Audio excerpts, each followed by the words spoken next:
In the summer of 1985, a shadow fell over Los Angeles.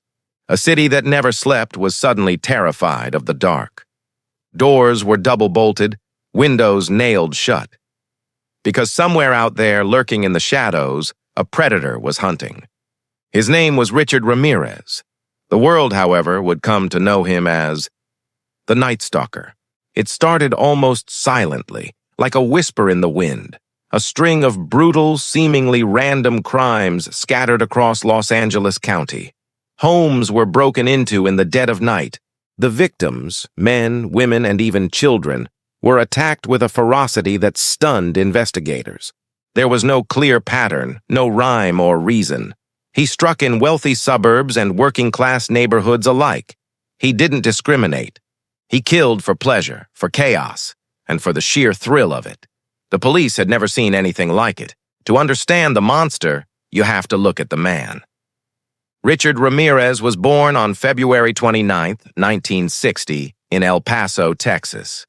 His childhood was a nightmare of violence and trauma. He grew up in poverty, suffering beatings from his father, but the most sinister influence was his older cousin, a Vietnam veteran. His cousin would show him graphic photos of women he had assaulted and killed during the war, and at just 12 years old, Ramirez witnessed him shoot his own wife in the face.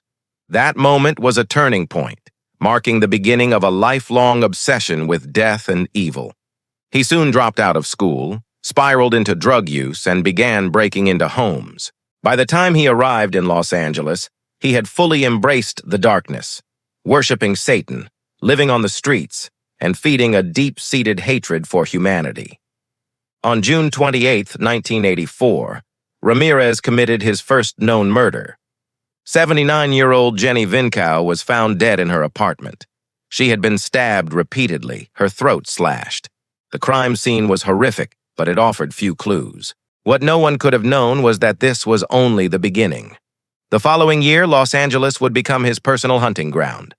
The summer of 1985 would be forever remembered as a season of fear. Ramirez prowled the streets of Los Angeles and San Francisco, a phantom slipping through unlocked windows while families slept peacefully in their beds. Armed with a gun, a knife, or sometimes just his bare hands, he showed absolutely no mercy. He raped, tortured, and killed without a hint of remorse. He left his calling card at some crime scenes, satanic symbols, pentagrams drawn in blood. He would force his terrified victims to swear to Satan as he tormented them. The media gave him a name that perfectly captured the city's terror: the Night Stalker. As his body count rose, a wave of panic washed over California. Gun stores sold out. Families took turns staying awake at night. The police assembled one of the largest task forces in American history, desperate to stop the carnage. Detectives from multiple departments joined forces, hunting a killer who seemed like a ghost. Ramirez left behind almost no evidence, no fingerprints, no consistent pattern, and no clear motive. But then, during one of his break-ins, he made a crucial mistake.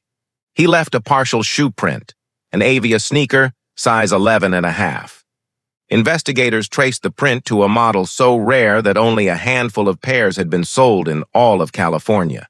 It was their first real lead, a tiny thread to pull in a vast web of chaos. As the investigation intensified, witnesses began to piece together a description of the killer. A tall, thin man with noticeably decayed teeth, long, unkempt hair, and a chilling, vacant stare. Then, in August 1985, came the breakthrough. Fingerprints recovered from one of the stolen cars used in his crimes were matched to Richard Ramirez, a 25-year-old drifter with a rap sheet. His mugshot was released to the public. For the very first time, the hunter had become the hunted. On August 31, 1985, Ramirez boarded a bus in East Los Angeles, completely unaware that his face was plastered on the front page of every newspaper in the city. As he walked down the street, he started hearing whispers, seeing people point, their eyes wide with recognition. Panic set in. He tried to steal a car to escape, but a group of ordinary citizens gave chase. One man struck him with a metal bar and others swarmed, holding him down until the police arrived.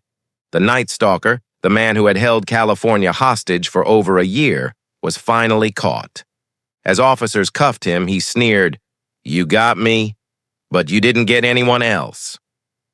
The trial of Richard Ramirez began in 1989 and instantly became a media circus. In the courtroom, Ramirez was defiant. He would smile and flash a pentagram he had carved into his hand, even shouting, "Hail Satan!" at one point. But his theatrics couldn't overshadow the mountain of evidence against him: fingerprints, ballistics, the shoe prints, and the powerful, heartbreaking testimonies of the survivors. The jury found him guilty on all counts: 13 murders, 5 attempted murders, 11 sexual assaults, and 14 burglaries. On November 7, 1989, he was sentenced to death. As the judge delivered the sentence, Ramirez grinned and uttered his infamous line, "Big deal. Death always went with the territory. See you in Disneyland." For over 2 decades, Ramirez lived on death row at San Quentin State Prison. He became a twisted sort of celebrity, receiving thousands of letters from admirers. He even got married in prison to one of his fans, Doreen Leoy, in 1996. Through it all, he never once expressed remorse for his crimes. He continued to embrace his identity as a symbol of pure evil. In 2013, before the state could carry out his execution, Richard Ramirez died of complications from cancer at the age of 53. It was a quiet, unremarkable end for a man who had unleashed so much chaos. The story of the Night Stalker remains one of the darkest chapters in American crime history. He wasn't just a killer. He was a walking embodiment of terror. He proved that monsters don't just hide under the bed. Sometimes they walk among us, unnoticed, until it's far too late. Even decades later, his crimes continue to haunt those who lived through that terrifying summer of fear. And for the victims and their families, the scars will remain forever. Richard Ramirez, the Night Stalker, a man who brought darkness to the City of Angels and reminded the world that evil can and does live anywhere.